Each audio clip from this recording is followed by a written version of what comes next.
إن الحمد لله نحمده ونستعينه ونستغفره ونعوذ بالله من شرور أنفسنا وسيئات أعمالنا من يهده الله فلا مضل له ومن يضلله فلا هادي له وأشهد أن لا إله إلا الله وحده لا شريك له وأشهد أن محمدا عبده ورسوله أرسله بالحق بشيرا ونذيرا بين يدي الساعة من يطع الله ورسوله فقد رشد ومن يعصيهما فإنه لا يضر إلا نفسه ولا يضر الله شيئا أما بعد فإن خير الحديث كتاب الله وخير الهدي هدي محمد صلى الله عليه وسلم وشر الأمور محدثاتها وكل محدثة بدعة وكل بدعة ضلالة وكل ضلالة في النار. فأعوذ بالله السميع العليم من الشيطان الرجيم. بسم الله الرحمن الرحيم. ولقد خلقنا الإنسان ونعلم ما توسوس به نفسه ونحن أقرب إليه من حبل الوريد إذ يتلقى المتلقيان عن اليمين وعن الشمال قعيد ما يلفظ من قول إلا لديه رقيب عتيد. وجاءت سكرة الموت بالحق ذلك ما كنت منه تحيد ونفخ في الصور ذلك يوم الوعيد. وجاءت كل نفس معها سائق وشهيد لقد كنت في غفلة من هذا فكشفنا عنك غطاءك فبصرك اليوم حديد. وقال قرينه وهذا ما لدي عتيد ألقيا في جهنم كل كفار عنيد مناع للخير معتد مريب. الذي جعل مع الله إلها آخر فألقياه في العذاب الشديد. قال قرينه ربنا ما أطغيته ولكن كان في ضلال بعيد. قال لا تختصموا لدي وقد قدمت إليكم بالوعيد ما يبدل القول لدي وما أنا بظلام للعبيد. معزز حاضرین، دینی بھائیوں، اسلامی ماؤں اور بہنوں، آج ہم پوری انسانیت کو لے کر کہیں کہ جن حالات سے ہم گزر رہے ہیں، ان حالات کو دیکھ کر صاحب عقل و بصیرت انسان سب سے زیادہ جس چیز پر پریشان ہوتا ہے وہ یہ ہے کہ ظلم و زیادتی کا جو منظرنامہ چاہے عالمی سطح پر ہو یا خود ملکی سطح پر ہو اور پھر خود اپنے اعمال کے اندر اتنا بھیانک کیسے ہوتا جا رہا ہے۔ انسان کو اللہ نے انسان بنایا، اس کو انسانیت سے نوازا ہے۔ انسان کے اندر انسانیت نہ ہو تو پھر انسان کیسے بچے گا؟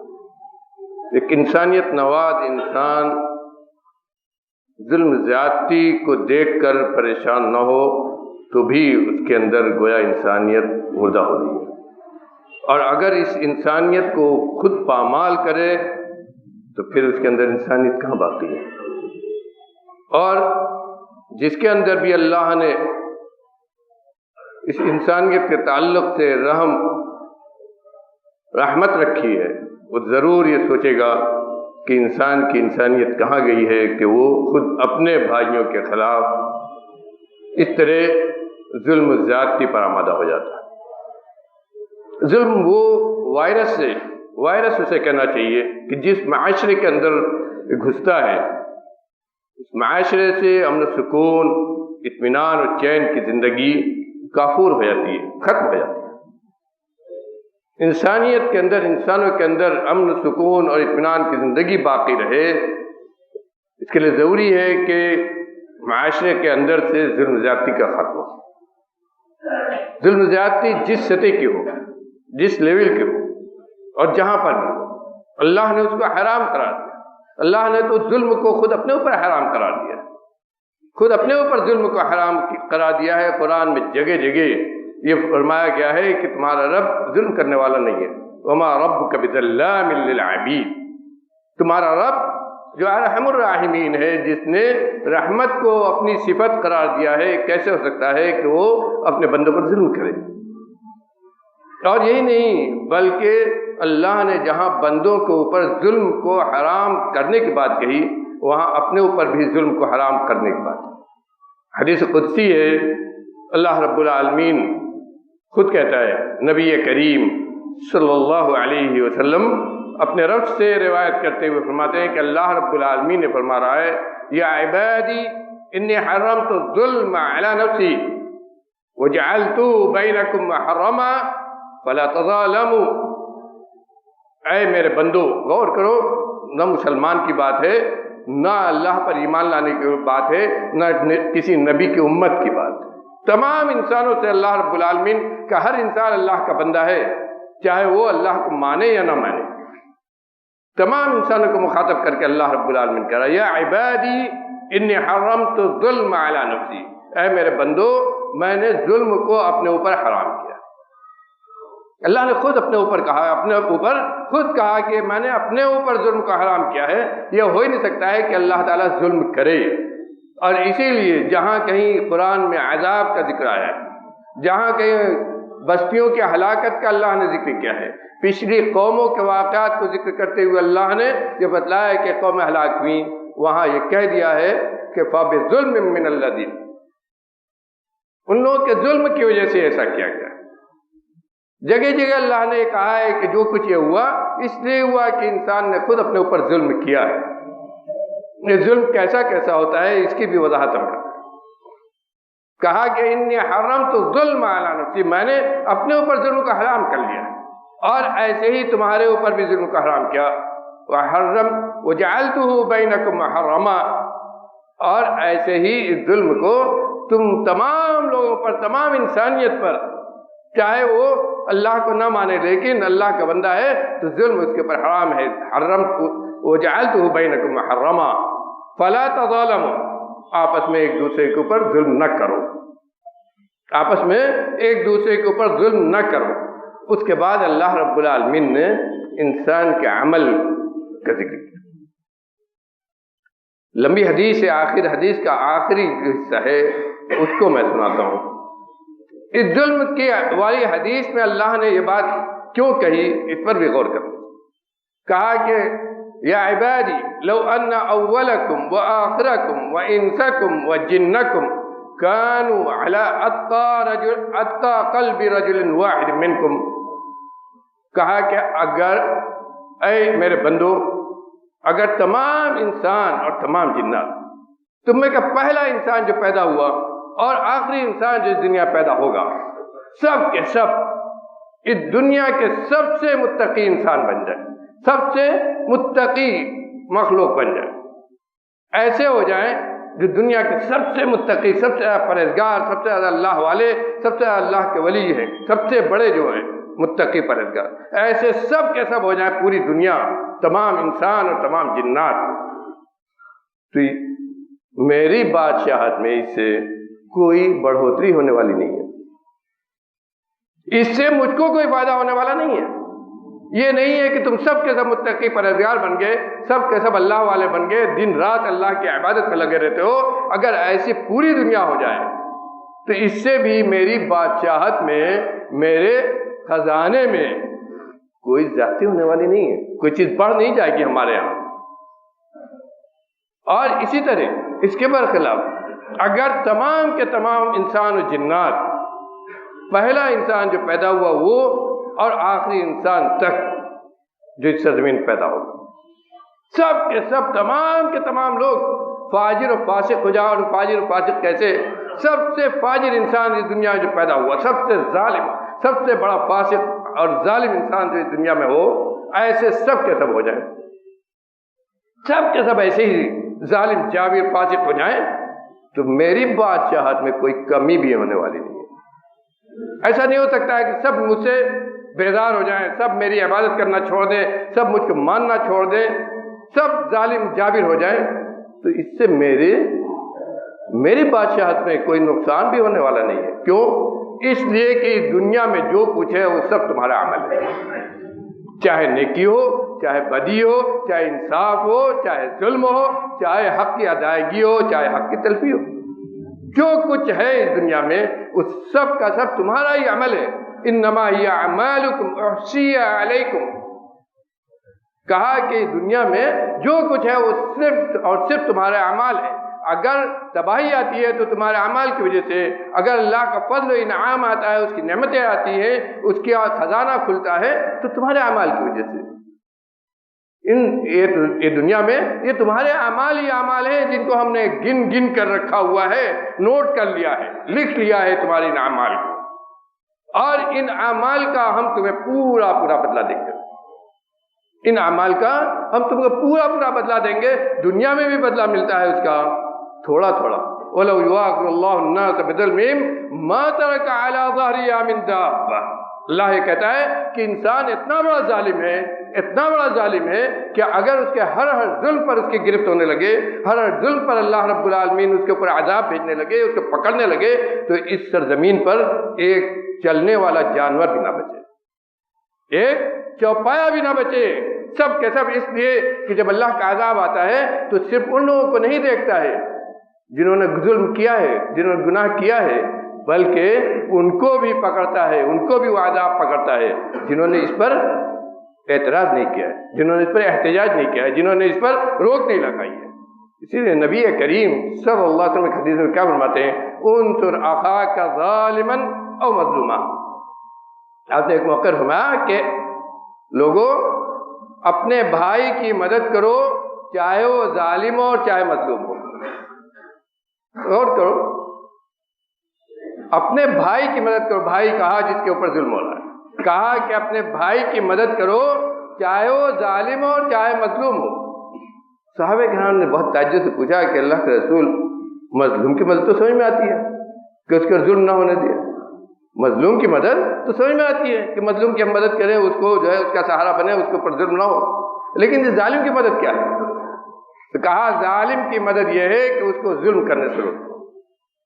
ظالم کی مدد یہ ہے کہ ظلم جس کو اللہ نے حرام کیا ہے، جس کی وجہ سے اس کی عاقبت خراب ہو رہی ہے، جس کی وجہ سے دوسرے لوگ پریشان ہو رہے ہیں، جس کی وجہ سے دنیا کا امن سکون غارت ہو رہا ہے، اس ظالم کو ظلم کرنے سے روک دو، یہ ظالم کی مدد ہے۔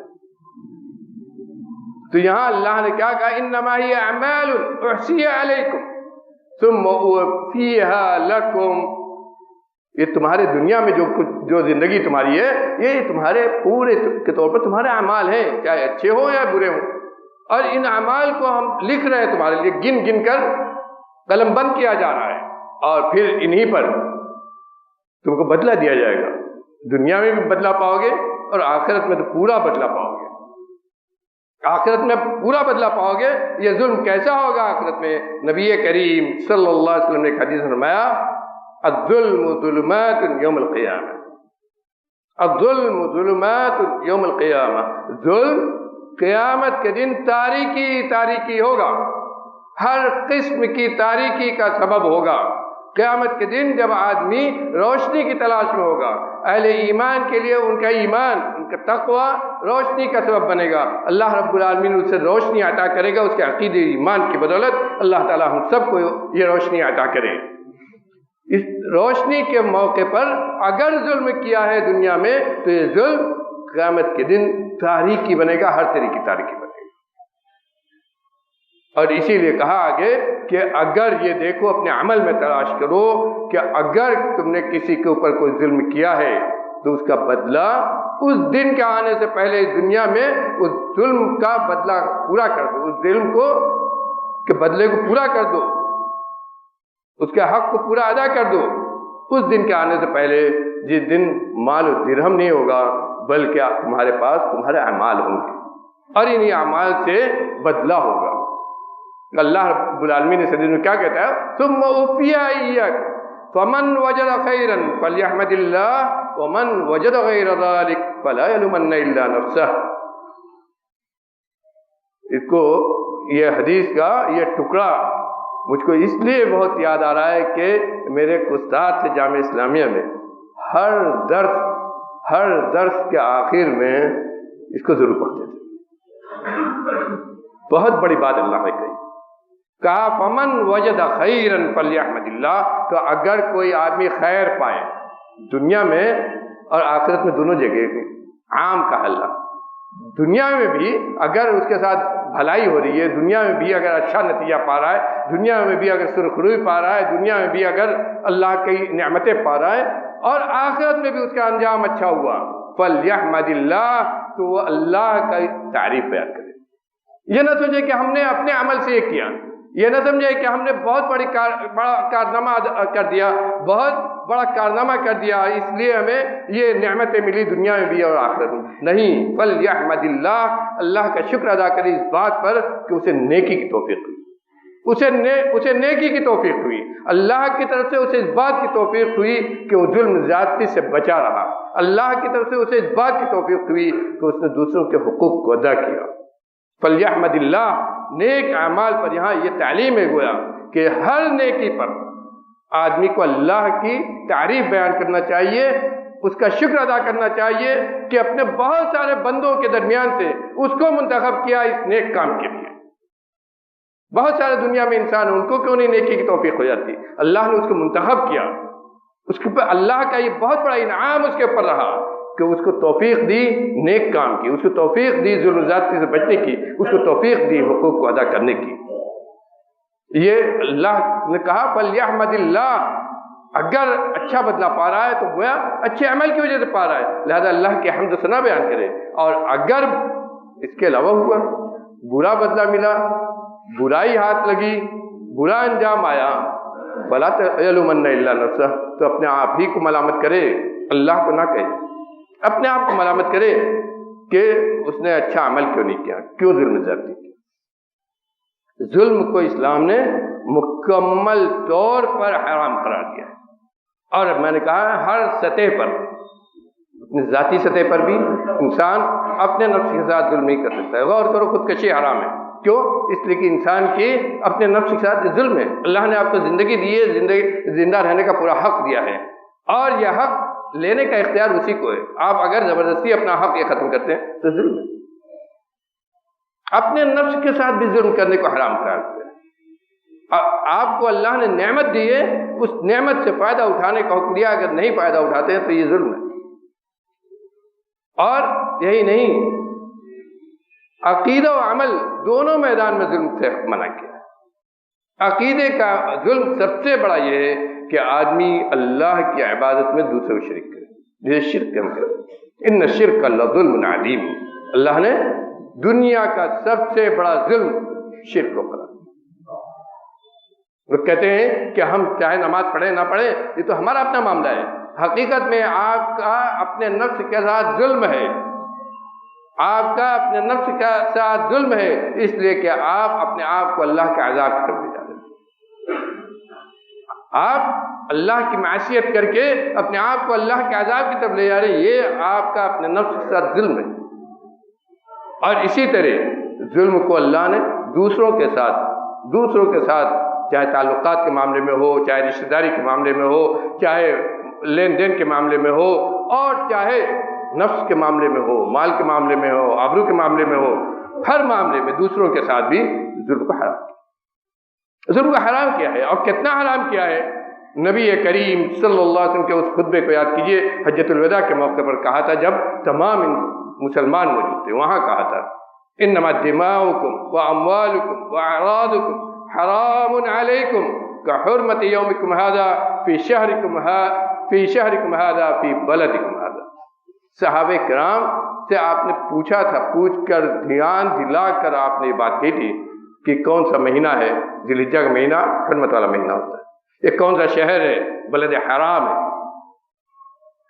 اور عرفہ کے دن جو حرمت والا دن ہے، تین چیزیں اکٹھا آپ نے گنا کر آپ نے کہا تھا، ان تینوں حرمتوں کو گنا کر کہا تھا آپ نے، انما دماؤکم، تمہارا خون، تمہارا مال، تمہاری آبرو، یہ تین انسان کی سب سے قیمتی چیزیں میرے بھائیوں، جو آج کی دنیا میں ظلم و زیادتی کی دنیا میں محفوظ نہیں بچی ہے۔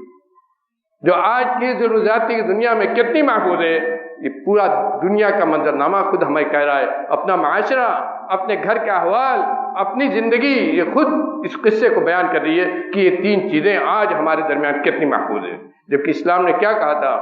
انما دماؤکم واموالکم واعراضکم، تمہارا خون، تمہاری جان، تمہارا مال اور تمہاری عزت و آبرو اسی طرح حرام ہے جس طرح اللہ کے نزدیک آج عرفہ کا دن، یہ بلد حرام اور حرمت والا مہینہ اللہ کے حرام، کتنی حرمت ہوئی ہے۔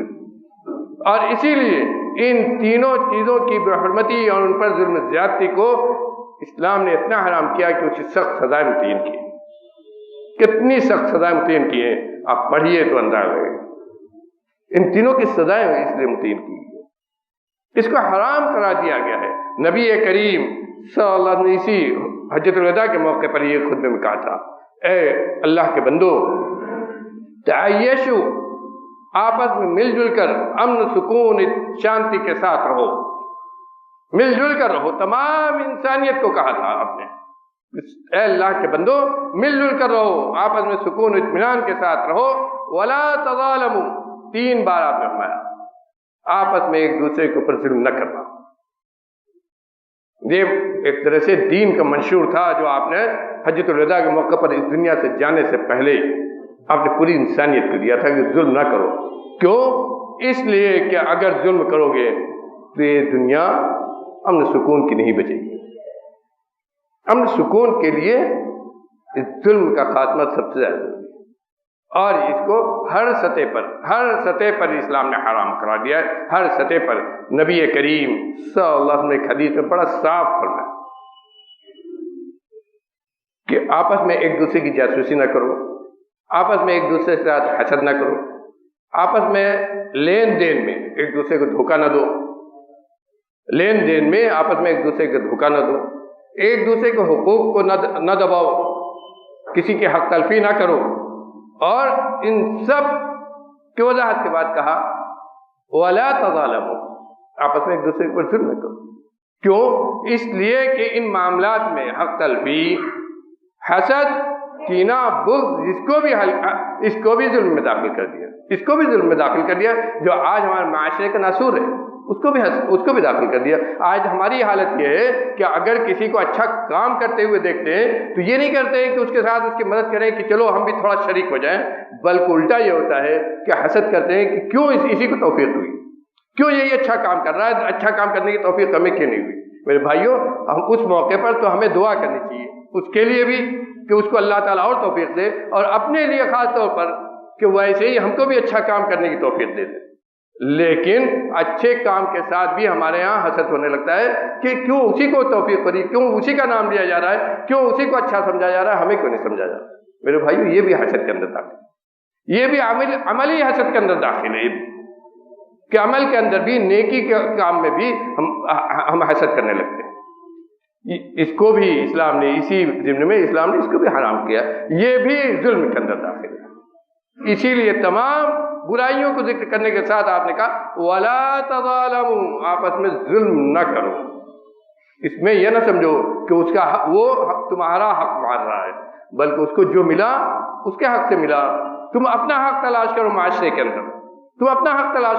کے اندر، آج میرے بھائیوں معاملہ یہی ہے کہ ہم دوسروں کے حق کے اندر اپنا حق تلاش کرتے ہیں۔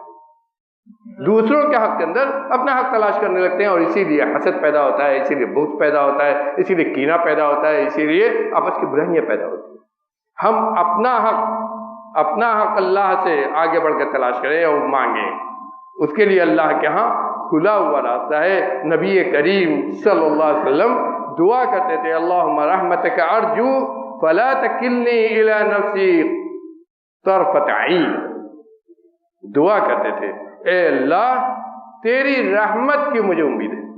رحمت، زندگی کے ہر موڑ پر اللہ کی رحمت چاہیے، زندگی کے ہر موڑ پر اللہ کی رحمت چاہیے، نیک کام کے لیے بھی اللہ کی رحمت چاہیے، نیکی کرنے کے لیے بھی اللہ کی رحمت چاہیے، ظلم زیادتی سے بچنے کے لیے بھی اللہ کی رحمت چاہیے۔ اس لیے دعا کرتے تھے کہ اے اللہ تیری رحمت کی مجھے امید ہے ہر موڑ پر، فلا تکلنی الی نفسی طرفۃ عین، تو ایسا نہ ہو کہ کسی زندگی کے کسی موڑ پر کسی لمحے میں تو مجھے اپنے نفس کے حوالے کر دے، مجھ کو اپنے نفس کے حوالے نہ کر، بلکہ اپنی رحمت کے سائے میں ہر وقت، ہمہ وقت، ہر لمحہ تو اپنی رحمت کے سائے میں مجھے رکھ۔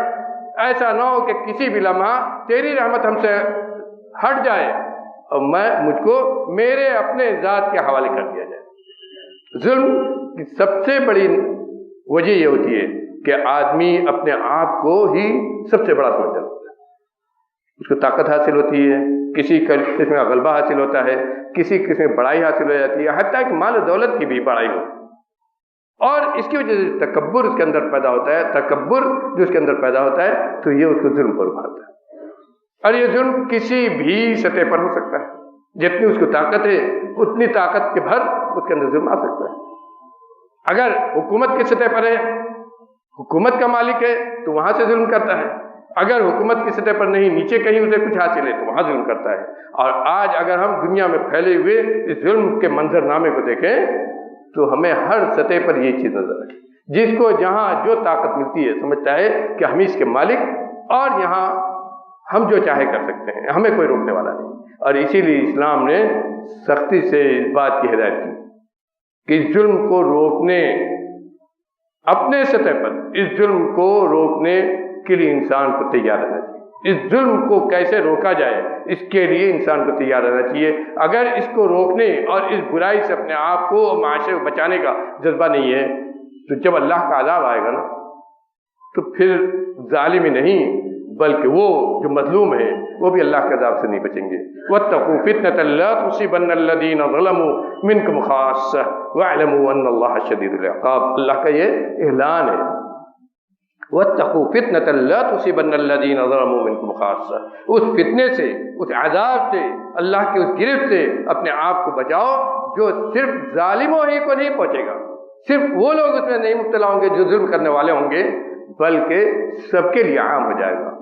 نبی کریم صلی اللہ علیہ وسلم نے صرف فرمایا کہ برابر بھلائی کا حکم دیتے رہو، برائی سے روکتے رہو، ظلم زیادتی سے لوگوں کو منع کرتے رہو، نہیں تو اللہ کا عذاب جب آئے گا تو وہ لوگ بھی نہیں بچیں گے جنہوں نے برائی سے اپنے آپ کو بچائے رکھا ہے، روکا نہیں، صرف بچائے رکھا ہے، وہ بھی اللہ کے عذاب سے، عام عذاب اللہ کا جب آئے گا تو کوئی نہیں بچے گا۔ اللہ تعالیٰ سے دعا ہے کہ ہم کو نیک عمل کی توفیق دے، کہنے سننے سے زیادہ عمل کرنے کی توفیق عطا فرما، ہر قسم کے ظلم زیادتی سے ہمیں محفوظ کر دے۔ رب العالمین ہم خود کسی کے اوپر ظلم نہ کریں اور دوسروں کے ظلم زیادتی سے بھی محفوظ کر دے۔ رب العالمین جب تک اس دنیا میں زندہ رکھ، اسلام ایمان کے ساتھ زندہ رکھ، اور جب اس سانس کے ٹوٹنے کا وقت آئے تیرا کلمہ لا الہ الا اللہ ہماری زبان پر ہو۔ اقول قولی ھذا واستغفر اللہ لی ولکم ولسائر المسلمین من کل ذنب فاستغفروہ۔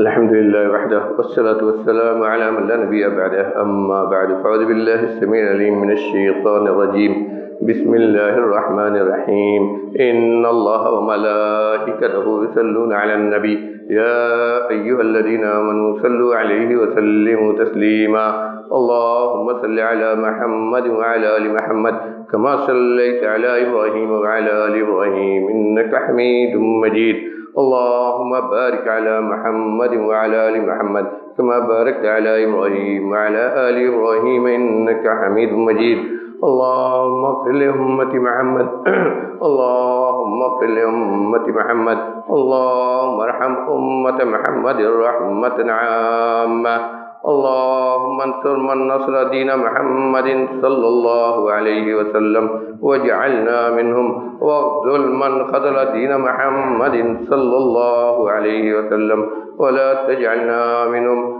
ربنا آتنا في الدنيا حسنة وفي الآخرة حسنة وقنا عذاب النار عباد الله رحمكم الله إن الله يأمر بالعدل والإحسان وإيتاء ذي القربى وينهى عن الفحشاء والمنكر والبغي يعظكم لعلكم تذكرون اذكروا الله يذكركم وادعوه يستجب لكم ولذكر الله أكبر والله يعلم ما تصنعون.